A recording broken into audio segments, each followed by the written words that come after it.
नमस्कार किसान भाइयों। फाइटोप्थोरा की एक गंभीर समस्या आपको संतरा या नींबू वर्गीय फसलों में देखने को मिलती है। अब आप एक तरीके से इसको संतरे का या नींबू वर्गीय फसलों का कैंसर बोल सकते हो। अब इसके जो सिम्टम है वो अलग अलग जगह पे देखने को मिलते हैं। जैसे कि आपका तने के ऊपर से अगर गोंद निकल रहा है तो आप बोल सकते हो इसको ये फाइटोप्थोरा है।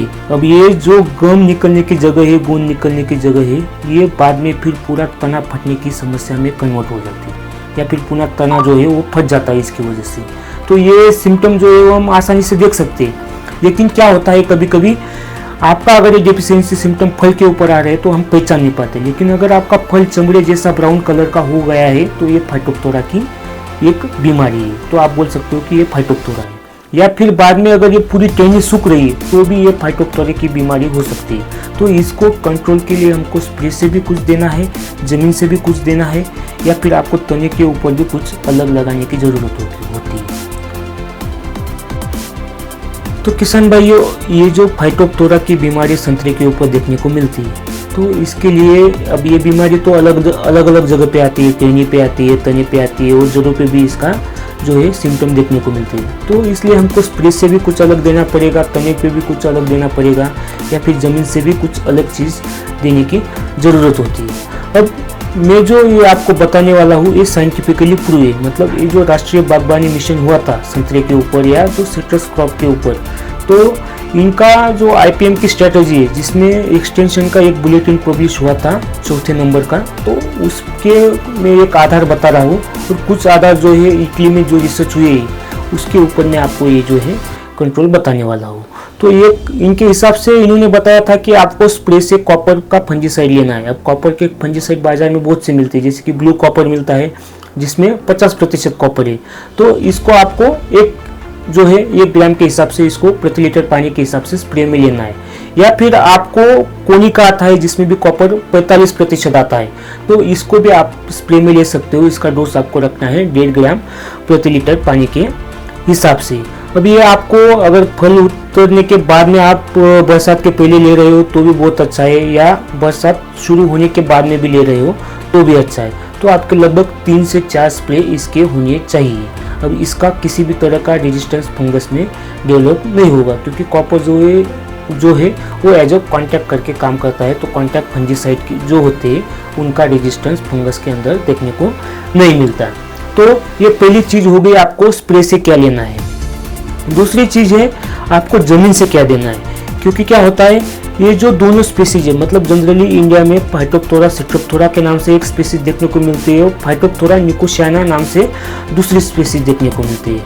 अब ये दोनों स्पीसीज जो है, एक इटली में जो रिसर्च हुआ था उसके अनुसार इसमें 2 अलग अलग फंजीसाइड काम करते हैं। तो मतलब इनके रिजल्ट वहाँ पे अच्छे देखने को मिलते हैं। तो ये सिट्रोप्थोरा जो है इसमें फोसेटिल ऑयल, मतलब आपका जो बाजार में एलेट मिलता है उसका जो है अच्छे रिजल्ट देखने को मिलते हैं इसके। और जो निकोसियाना नाम की जो स्पीसीज है दूसरी, तो उसमें मेफेनोक्जाम नाम का एक फंजीसाइड आता है। अब इसका नाम पता है आपको, रेडोमिल गोल्ड में जो मेटालैक्जिल एम आता है, मेटालैक्जिल एम यानी मेटालैक्जिल में जो आगे का एम है वो है मेफेनोक्जाम। या फिर दूसरा प्रोडक्ट आता है एप्रोनेक्सल, जो कि सिंजन टाइप का आता है जिसमें 30% से अधिक मेफेनोक्जाम के कंटेंट जो है इसमें पाया जाता है। रेडोमिल गोल्ड में 4%, मतलब बहुत कम है। तो इसलिए आप एप्रोनेक्सल अगर आप जमीन से देते हो तो अब इसकी मात्रा कितनी रखनी है आपको, तो इसकी मात्रा आपको लगभग 500 ml या 500 ग्राम जमीन से आप इसको देना है। अब ये दोनों प्रोडक्ट जो है हमको तो स्पीसीज जो है वो पता नहीं है कौन सी स्पीसीज इसमें है, मतलब वो सिट्रोप्थोरा है या निकोसियाना है। तो इसलिए आप ये जो राष्ट्रीय बागबानी मिशन है इन्होंने जो बताया है कि आप हो सके तो अल्टरनेट ड्रेंचिंग करो, मतलब एक बार एलेट ले लो, एक बार मेफेनोक्जाम ले लो। तो ये दोनों अगर आप अल्टरनेट स्प्रे कर रहे हो, अल्टरनेट इसकी ड्रेंचिंग कर रहे हो, तो आपको इसके फायदे अच्छे देखने को मिलेंगे। अभी एक और बाजार में एक फंजीसाइड आता है कर्जेट के नाम से, जिसमें साइमोक्जेनिल और मैंकोजेब 2 कंटेंट आते हैं। तो इनका भी लेवल क्लेम है कि आप अगर 250 ग्राम जो है कर्जेट 100 लीटर पानी में मिलाते हो और 10 लीटर पानी जो एक पौधे को डालते हो, तो भी आपको ये जो गमोसिस यानी फाइटोप्थोरा की जो बीमारी देखने को मिल रही है इसके ऊपर आपको अच्छे रिजल्ट देखने को मिल सकते हैं। तो आप ये दोनों चीज़ें कर सकते हो। अब बात रही तने के ऊपर क्या करना चाहिए, तो ये जो गम आता है तने से उसको आपको स्क्रैच करना है पहले। तो अब ये स्क्रैच करोगे तो वो गम निकला हुआ जमीन के ऊपर नहीं गिरना चाहिए, क्योंकि ये ज़मीन के ऊपर फिर फंगस के स्पोर बाद में इधर उधर जा सकते हैं, क्योंकि हम जो पानी देते हो तो घूमता रहता है, तो एक पौधे से ऊपर दूसरे पौधे के ऊपर ये इन्फेक्शन बढ़ सकता है।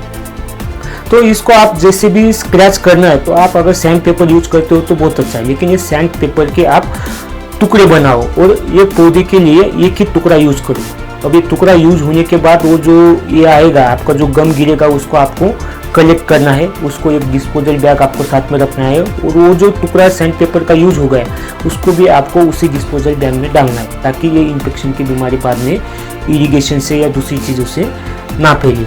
तो ये पहली चीज़ ये करनी है आपको। और दूसरी चीज़ बाद में करना है, तने के ऊपर आपको बोर्डेक्स पेस्ट का लेप लगाना है। अब बोर्डेक्स पेस्ट 1% का जो आप लेप बना सकते हो, 1% का जो सॉल्यूशन है वो आपको बनाना है, और ये तने के ऊपर लगभग ज़मीन से 2 फीट ऊपर आपको इसको पूरा पेस्ट करना है।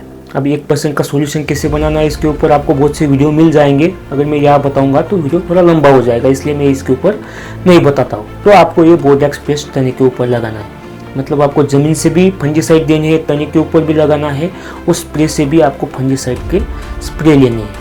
अब स्टोरेज के ऊपर आप स्प्रे कर रहे हो फल निकलने के बाद, तो इसमें आप जो भी लिक्विड ग्रेड के कंपेटेबल जो माइक्रोन्यूट्रिएंट मिलते हैं वो 7 कंपेटेबल फॉस्फोरस और पोटास के ग्रेड मिलते हैं, इसको आपको इसके साथ यूज़ करना है, ताकि आपका स्टोरेज भी अच्छा हो और अगले सीजन में आपको फ्लावरिंग अच्छी देखने को मिली। तो ये चीज़ आपको फाइटोप्थोरा के कंट्रोल के लिए करना है, तो आपको जो फाइटोप्थोरा की बीमारी है वो ज़्यादा देखने को नहीं मिलेंगी, या उसका असर जो है वो ज़्यादा नहीं होगा।